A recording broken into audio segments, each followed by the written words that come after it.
오늘 본문의 말씀 익숙하신가요? 사실 오늘 읽은 이 누가복음의 말씀은요, 우리에게는 마태복음의 말씀이 조금 더 친숙할지 모르겠습니다. 동일한 가르침을 다루고 있는 마태복음을 보면요, 오늘 함께 읽은 8결이지만 마태복음에는 간단 명료하게 딱 두 구절로 되어 있습니다. 제가 읽어드릴게요. 좁은 문으로 들어가라. 멸망으로 인도하는 문은 크고 그 길이 넓어 그리로 들어가는 자가 많고 생명으로 인도하는 문은 좁고 길이 협착하여 찾는 자가 적음이라. 아멘. 우리가 이 친숙한 말씀들을 볼 때에 단순하게 생각하면요, 예수님이 지금 그저 그리스도인들의 삶이 앞으로 고될 것이다, 그거를 예언하고 계시는구나, 우리가 이렇게 생각하기 마련입니다. 그런데 오늘 누가복음을 살펴본 것과 같이요, 이 좁은 문으로 들어가라는 예수님의 가르침은요, 우리가 생각하는 것보다 조금 더 깊은 은혜를 우리에게 이야기하고 있을지 모릅니다. 누가복음에서 확인할 수 있듯이 우리 누가 선생님은요, 마태와 비교했을 때 예수님의 이 말씀을 상황과 또 당시 어떤 배경에서 했는지 구체적으로 기록해 주고 있습니다. 그래서 오늘 함께 말씀을 살펴보시면서 좁은 문으로 들어가기 힘쓰는 자들에게 주어지는 소망과 또 그 안에서 부어주시는 은혜들을 다시 한번 우리들의 마음 가운데에 새길 수 있는 시간 되길 소망합니다. 우리 22절 말씀부터 살펴보겠습니다. 얘기하죠. 예수께서 각성 마을로 다니사 가르치시며 예루살렘으로 여행하시더니, 이 좁은 문에 대한 이야기를 하실 때 구체적으로 어떤 상황이었나 누가가 먼저 이 얘기를 해주고 있습니다. 하반절 살펴보면 예루살렘으로 향하시는 중이었대요. 자, 상상력을 한번 동원해 보세요. 이전까지, 오늘 이 말씀이 있기 이전에 예수님에게 과연 어떤 사건들이 있었는가 한번 살펴봅시다. 지금 예루살렘으로 향하고 계시니까 지금은 예루살렘에 계시지 않아요, 예수님이. 그런데 지금 계시는 곳에 오기 이전에 예수님은 먼저 예루살렘에 계셨었습니다. 그래서 그때 계실 때에 이제 가르침을 주시면서 안식일에 병자 고친 것에 대해서 시비가 한번 있으셨어요. 그리고 이후에요, 이 나사로가 죽었다는 소식을 듣고 예루살렘 근처에 있던 베다니라는 지역으로 가셔서 그를 되살리셨습니다. 근데 이 나사로를 되살리는 모습을 본 수많은 사람들이요, 저분이 진짜 메시아구나, 죽은 사람도 살리시는구나 하고 예수님을 믿고 따르기 시작했습니다. 갑자기 그 수가 훅 증가하게 된 거죠. 그러다 보니까 이걸 가만히 두고 볼 수 없었던 이 유대인들이요, 예수님을 잡고자 해서 수배령을 내립니다. 예수님의 목숨을 위협하는 거죠. 그래서 예수님은 베다니보다 조금 더 멀리 떨어진 요단강 동편에 오늘의 무대가 되는 베레아라는 지역으로 옮겨가셨습니다. 그리고 이곳에서도 22절 말씀처럼 각성 마을을 다니시면서 가르치시고 계신 거죠. 예수님은 이렇게 목숨이 위험한 상황에서도 십자가에 매달리실 그 하나님의 때를 기다리면서 가르치기를 쉬지 않으셨습니다. 이런 상황에서 한 사람이 와서 질문을 했다고 했죠. 23절 말씀 현대인의 성경으로 한번 볼까요? 아주 직관적이죠. 주님, 구원받는 사람이 적습니까? 다른 사람들이 예수님께 와서 보통 질문을 하면요, 주님, 어떻게 하면 영생을 얻겠습니까? 주님, 제가 천국에 이를 수 있겠습니까? 이런 뉘앙스의 질문들이었단 말이죠. 그런데 오늘 이 사람은 조금 뉘앙스가 달라요. 주님, 구원받은 사람이 적습니까? 이게 왜 이런 질문이 나왔나 제가 조사를 해보니, 학자들이 얘기하기로는요, 유대인들이 쭉 이제 계승해서 가지고 있던 책 중에 이제 현재는 이제 외경으로 분류된 책 중에 하나에 구원받을 자가 멸망받을 자보다 적을 것이다 라고 이야기된 부분이 있다고 합니다. 그래서 유대인들 사이에서 이 학문적인 논의가 랍비나 서기관들 사이에서 오고 갔던 거죠. 그리고 이 논의가 점점 사람들 사이로 퍼지다 보니까 오늘 예수님을 주라고 부르고 있는, 여기서 우리는 이 사람이 서기관이나 바리새인이 아님을 알 수 있습니다. 그래서 주라고 부르는 예수님을 존경하는 사람이 예수님께 여쭤보는 거죠. 어떻게 보면요, 당시 예수님 시대에 이 구원에 대해서 굉장히 핫했던 신학적인 질문을 지금 예수님께 여쭤보고 있는 게 아닌가 생각이 됩니다.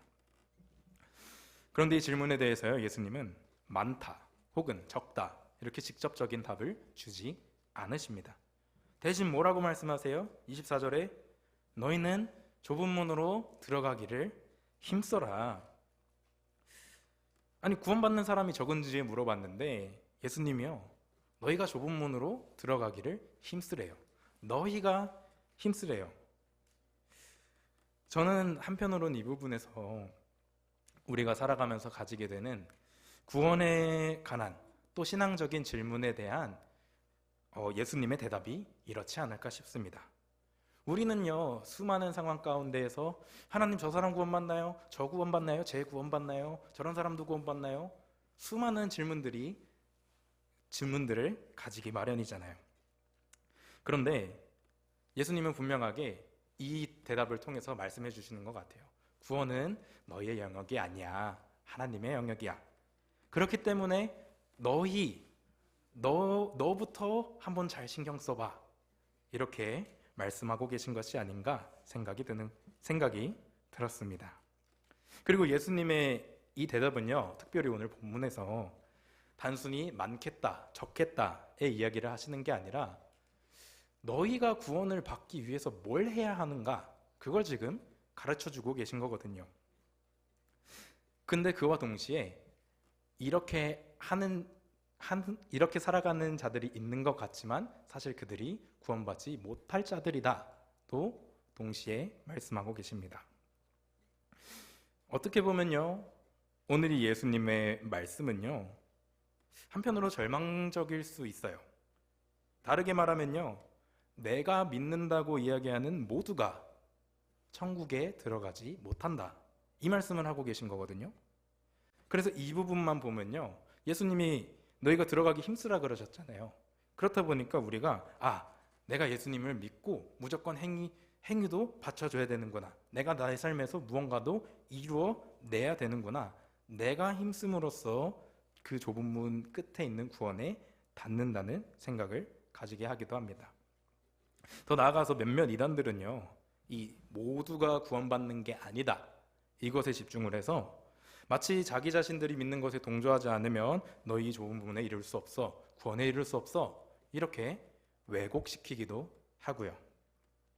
그래서 우리는 오늘 이 예수님의 말씀을 더욱 잘 깊이 있게 살펴보아야 하는 것입니다.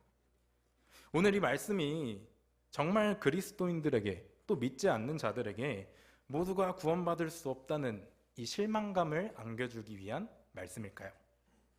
혹은요, 나는 구원받지 않았을 수도 있겠네 라는 두려움을 심어주기 위한 말씀일까요? 우리 예수님의 대답을 조금 더 자세하게 살펴보면서 한번 생각해 봅시다. 25절 말씀입니다. 함께 읽겠습니다. 시작. 집 주인이 일어나서 문을 한번 닫은 후에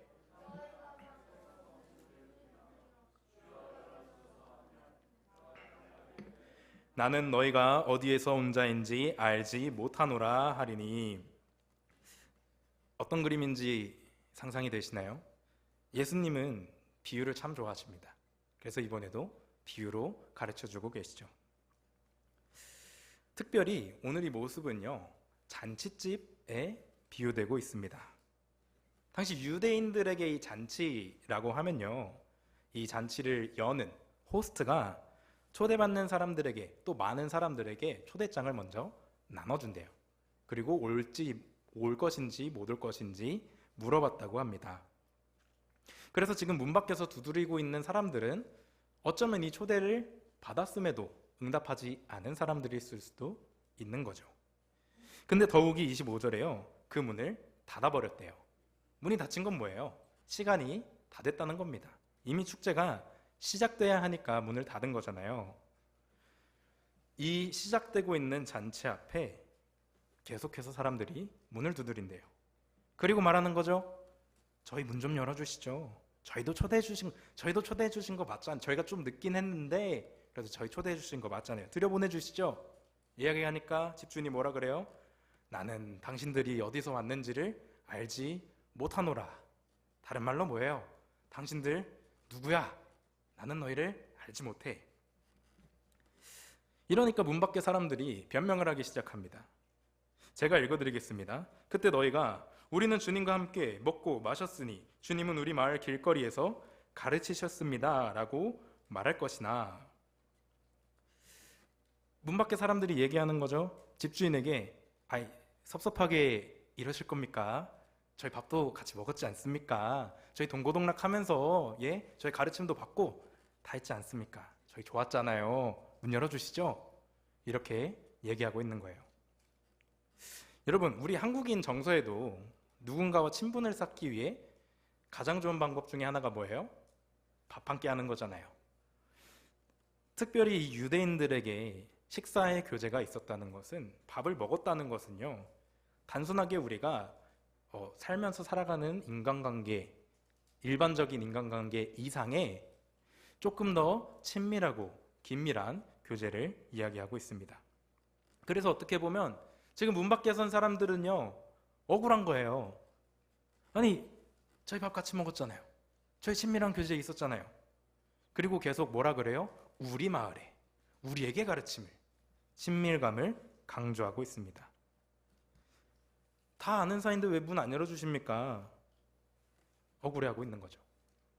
그런데도 집주인은 완고해요. 27절에 너희에게 말하여 이르노니 나는 너희가 어디서 왔는지 못한다. 다시 한번 강조하는 거죠.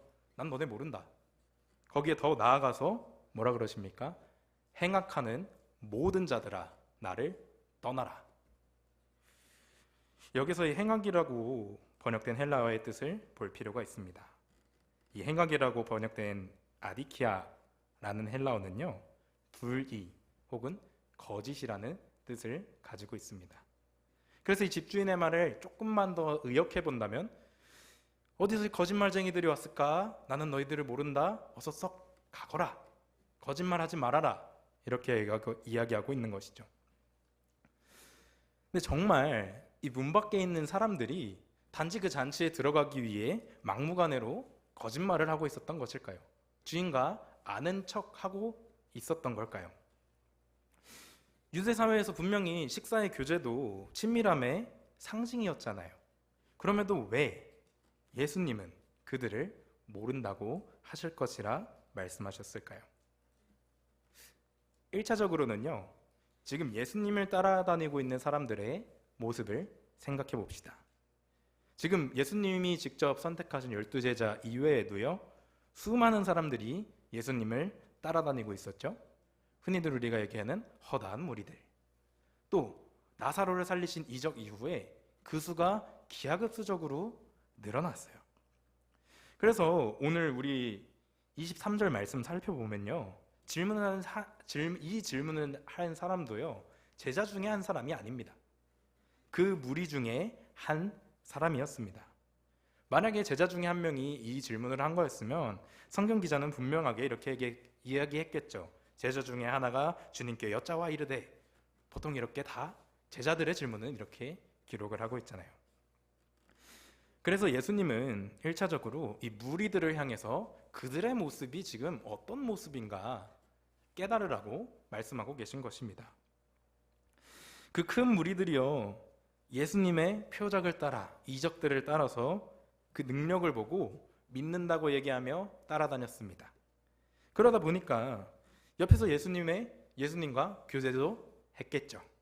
그리고 예수님을 따르지 않는 사람들과 비교해 봤을 때, 그들과 비교해 봤을 때 충분히 깊은 관계를 예수님과 맺고 있었을 것입니다. 그런데 그들이요, 예수님을 마음으로 믿어 따르고 있지 않았더라는 거예요. 집주인이 문 밖에 선 사람들을 향해 모른다고 했죠. 밥 같이 먹었어도, 식사 교제했어도 모른다고 했어요. 이게 뭘 의미하냐면, 이런 형식적인 행위로 되는 교제를 나누었어도 사실 이게 그냥 진짜 밥 한 끼 먹은 거지, 서로의 생각과 마음과 이런 뜻을 나누는 진정한 교제가 아니었더라는 것입니다. 이처럼요, 지금 예수님을 따르는 사람들도 그 마음으로 진실되게 예수님을 따르고 있지 않았더라는 거예요. 실제로 이 큰 무리의 사람들이요, 예수님이 십자가에 못 박히실 때가 되니까 뭐라고 얘기합니까? 예수님을 향해서 예수를 십자가에 못 박으라. 같은 사람들이거든요. 그래서 지금 그들이 겉으로는, 밖으로는 예수님이 눈앞에 계시니까, 눈에 보이는 게 있으니까 예수님을 따르는 행동을 했다 하더라고요. 예수님 입장에서 보실 때 다 거칠해하는 자들인 거죠. 진정한 교제가 없었던 거죠. 가르침을 받아 따르기로 마음먹지 않은 사람들이었다는 것입니다. 이 당시 무리들을 향한, 유대인들을 향한 말씀이요, 우리에게까지 확장되면요, 우리가 흔히 아는 이야기들인 거잖아요. 예수님을 따라선다고 이야기하면서, 예수님, 나는 내 삶에 예수님과의 교제가 있었고 나는 그렇게 살아가, 행동을 하면서도 사실 그 마음이 그렇지 않은 자들이 있다는 것입니다. 제가 요즘 야고보서 강해 설교를 계속 하고 있지 않습니까? 그래서 야고보서를 묵상하다 보면 참 마음의 진실성에 대해 묵상을 많이 하게 되는 것 같습니다. 야고보서가 되게 너희가 정말 마음으로 믿었다면 행위로 드러내라 라는 한편의 주제를 가지고 이야기하잖아요. 그래서 오늘 예수님의 이 말씀도 동일하게요, 어떻게 보면 너희의 행동이 너희의 마음과 같이 되게 하라. 그렇게 해야 너희가 구원에 이르리라. 그런데 행동이 먼저가 아니에요. 예수님을 믿는 믿음이 먼저라는 것입니다. 우리가 예수님의 이 공생의 기간을 살펴봤을 때 예수님이요, 누군가에게 화내시거나 꾸짖으시는 모습을 종종 볼 수 있습니다. 그런데 그 경우들을 크게 나누면 두 가지로 볼 수 있을 것 같아요. 한 가지는요, 제자들이 예수님을 옆에 두고도 계속 믿음 없는 모습, 혹은 예수님이 어떤 메시아로 오셨는지 참되게 바라보지 못했을 때 예수님은 꾸짖으세요. 그럼 또 한 가지는 무엇이냐?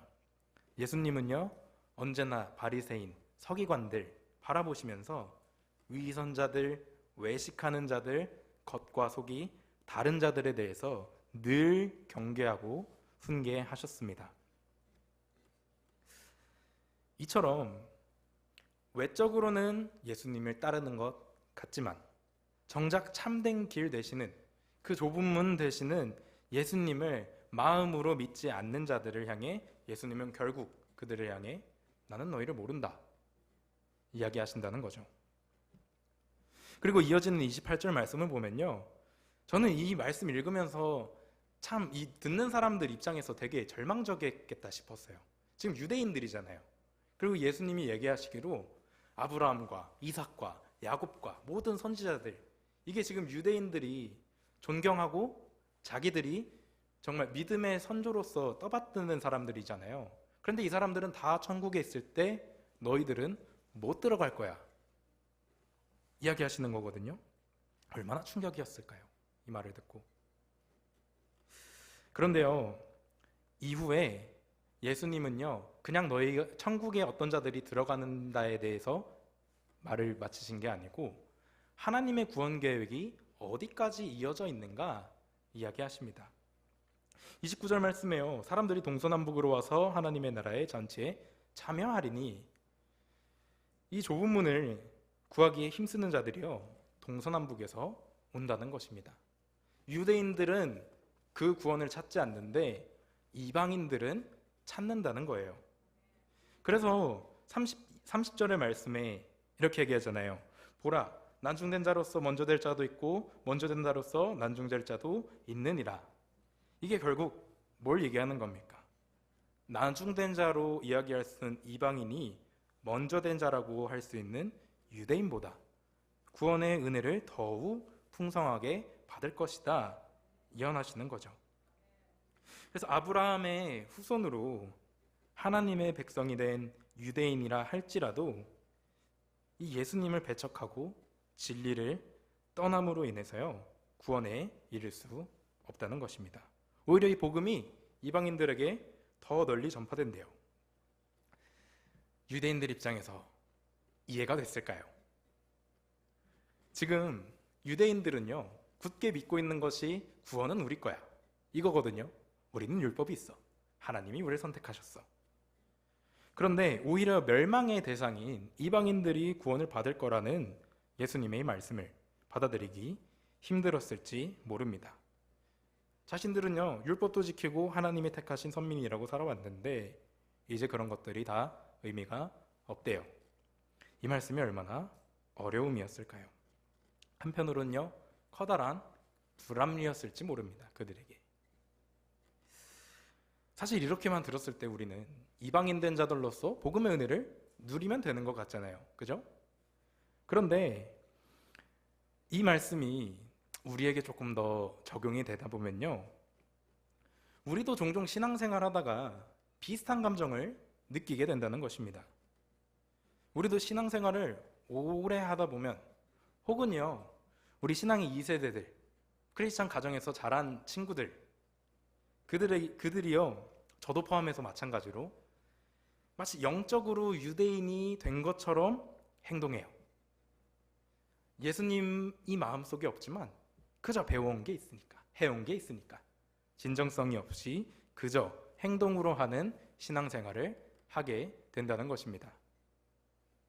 그리고요, 종종 교회에서 나보다 늦게 믿은 사람들, 교회 덜 다니는데 은혜 받는 사람들 보고 질투해요.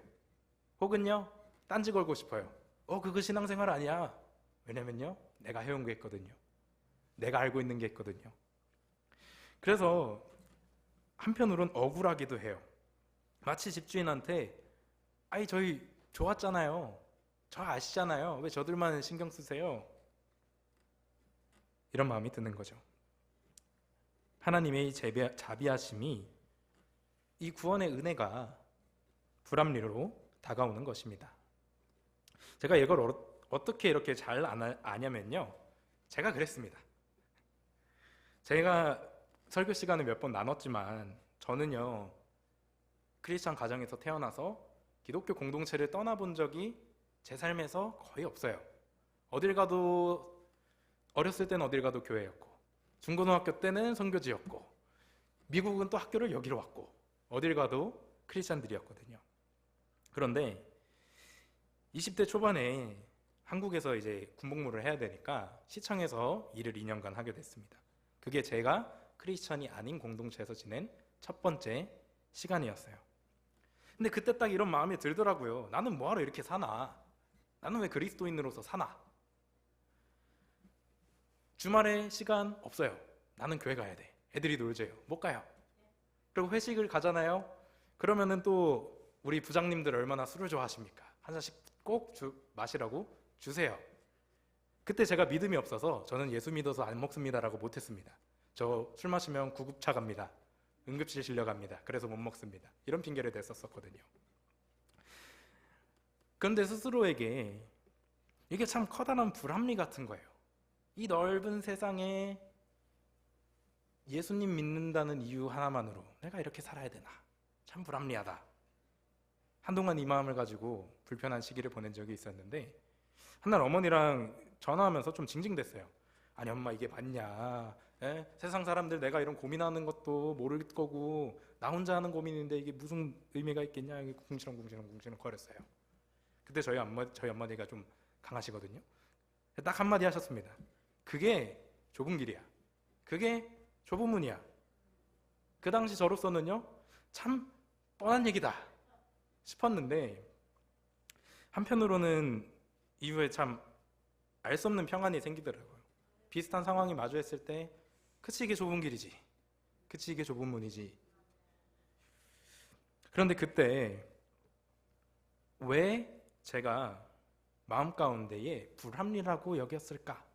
지금 이 유대인들이 구원이 모두에게 선포된다는 이 상황에서 마음을 느끼듯이 왜 그랬을까 생각을 해보니까요, 신앙생활을 해나가는 것이 내가 좁은 길을 걸어가고 있는 그 행위가요, 예수님을 향해 가고 있는 게 아니라 그냥 내 만족을 위해서 해가고 있었기 때문에 그랬던 걸 발견할 수 있었습니다. 여러분들은 어떠신가요? 좁은 문을 가는 여러분들에게 이 말씀은 어떻게 다가오고 계신가요? 나는 구원받지 못했을 수도 있겠다라는 두려움이 있으신가요? 아니면은 아니 예수님, 하나님, 제가 신앙생활 이만큼 했는데 다른 이들을 먼저 데려가십니까? 불합리로 다가오시나요?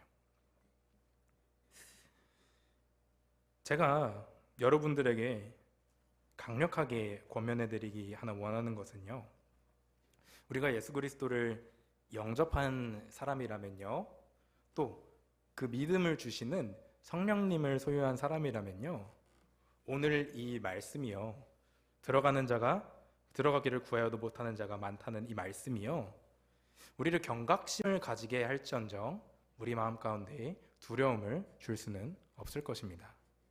왜냐면요, 하나님께서 우리에게 허락하신 이 믿음은, 예수 그리스도를 믿게 해주신 이 믿음은요, 그 문이 이미 닫혔을 때 우리가 이미 그 잔치집 안에 초대되어서 그 축제를 즐기고 있을 거라는 확신을 주기 때문입니다.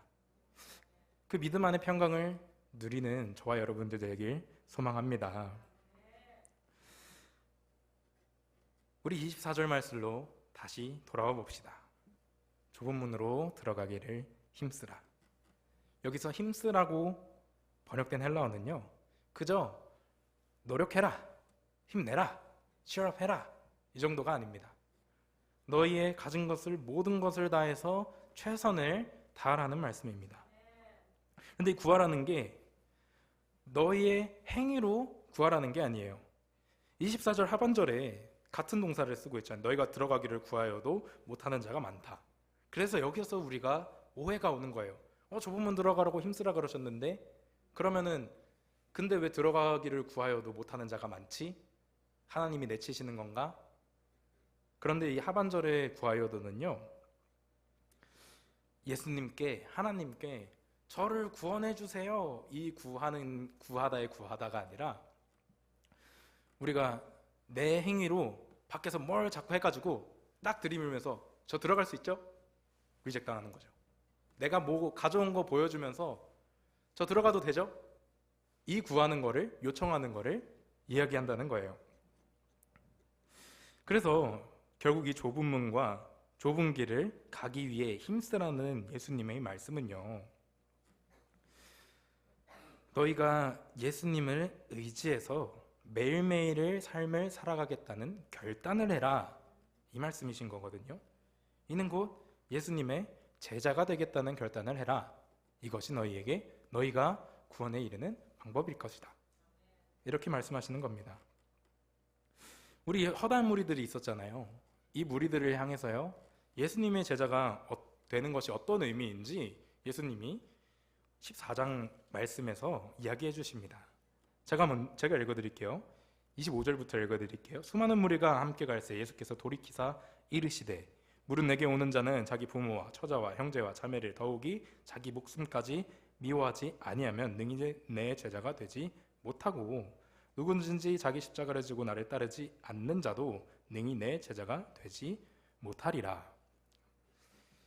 계속 예수님의 능력만 보고, 눈에 보이는 예수님만 보고 따라오니까 예수님이 얘기해 주시는 거잖아요. 너희 정말 제자가 된다는 의미를 알아? 좁은 길을 걸어가겠다는 의미를 알아라? 이런 의미야. 가르쳐 주시는 겁니다. 딱 봤을 때 어떻게 우리가 우리 힘으로 이걸 하겠습니까? 우리가 어떻게 우리의 십자가를 지고 가겠습니까? 부모 자식 다 떠나서 목숨까지 내 의지로, 내 의지만으로 내어드리겠습니까? 결국 이 모든 것을 가능하게 해주실 예수님의 그 은혜를 사모하는 겸손함으로 나아가라는 것이죠. 그래서 우리 제자들의 모습만 봐도요, 이 결단을 내리는 그 모습들을 보면 참 확실합니다. 우리 사도 베드로 보세요. 어부일 하다가 예수님이 딱 누구신지 보니까 가지고 있던 거 다 내버리고 사람이 어떻게 돼요? 겸손해지잖아요. 하나님께서는요, 자기 죄를 회개하고 또 그분에게 구원을, 나를 좀 살려달라고 겸손하게 요청하는 자를 결코 무시하시지 않습니다. 그리고 정말 자기 죄를 하나님 앞에 회개하고 예수님을 구세주로 믿음으로써 이 성령님이 허락해 주시는 믿음을 가진 사람은요, 그 마음과 삶과 행동에 예수님의 겸손이 묻어나는 거예요. 그것이 자연스럽게 우리의 행위로 이어져 나가는 것이죠. 여러분, 정말 하나님 앞에 스스로의 삶을 돌아보시기 바랍니다. 저도 그렇고요. 여전히 말씀이 혹시 두려움으로 다가오시는 분들이 계십니까? 나는 구원받지 못했을 수도 있겠다. 나는 천국에 이르지 못할 수도 있겠다. 하신다면 하나님 앞에 솔직한 심령으로 기도해 보시기 바랍니다. 우리가요, 하나님이 우리를 바라보실 때요, 우리 이름도, 내가 지금까지 해왔던 것도, 쌓아온 명성도, 나의 생각도, 나를 수식할 수 있는, 나를 꾸며줄 수 있는 모든 것들이 다 의미가 없어집니다. 그렇게 하나님을 딱 독대했을 때 여러분들에게 무엇이 남아있겠습니까? 예수 그리스도겠죠. 이 믿음을 주님께 구한다면 주님께서 허락해 주신다는 겁니다. 그래서 기도하시면서, 주님, 저는 여전히 두렵습니다. 제가 천국에 이르지 못할 거라는 연약한 믿음을 가지고 있습니다. 하나님께 기도하세요. 하나님, 주님과 나의 관계 가운데에 예수님을 회복시켜 주세요. 혹여 이 좁은 길로 걸어가는 것에 대해서 걷는 중에 좀 지쳐 계신 분들 계십니까? 사실 쉬운 길은 아니잖아요. 예수님도 얘기하셨고. 그런데요, 예수님은요, 언제나 믿는 자들에게 약속을 하셨습니다. 그리고 저는 특별히 요한복음 7장 38절로 39절 말씀을 참 좋아해요. 우리 함께 볼까요? 제가 읽어드리겠습니다. 나를 믿는 자는 성경의 이름과 같이 그 배에서 생수의 강이 흘러나오리라. 이는 그를 믿는 자들이 받을 성령을 가리켜 말씀하신 것이라. 아멘. 우리가 좁은 길을 걸어가더라도요, 우리들의 삶이 고될지라도요, 예수님이요, 그 성령님으로 말미암아 생수의 강이 흘러 넘치게 해주신다고 약속하셨습니다. 그럼 우리가 할 건 뭐예요? 당당하게 그 삶을 살아내는 겁니다. 예수님이 그 길을 함께 걸어가 주십니다. 세상과 다른 좁고 험한 길일지라도 그 길을 지키시는 이가 예수님이신 줄 믿는 믿음으로 한 걸음 한 걸음 나아가시기 바랍니다. 우리가 멀리서요, 이 좁은 문과 좁은 길을 바라만 보고 있다면요, 그냥 두려워요. 약간 우리 신앙생활에서 저는 특별히 우리 청년들을 도전하고 싶은 게, 신앙인들의 모습을 보면 두렵거든요. 내가 아직 그 길을 걷지 않았는데도 이미 두려워서 그 좁은 문으로 가려고 하지 않아요. 그런데요, 제가 말씀드리고 싶은 것은, 정말 생명 되시는 예수님을 바라보고 그 좁은 문을 걸어가잖아요. 그러면은 그 가운데에서 예수님이 주시는 기쁨과 위로가 있다는 것입니다. 정말 우리를 충만하게 하실 예수님을 기대하면서 성령님을 구하면서 매일을 살아갈 수 있는 우리 되길 축원합니다.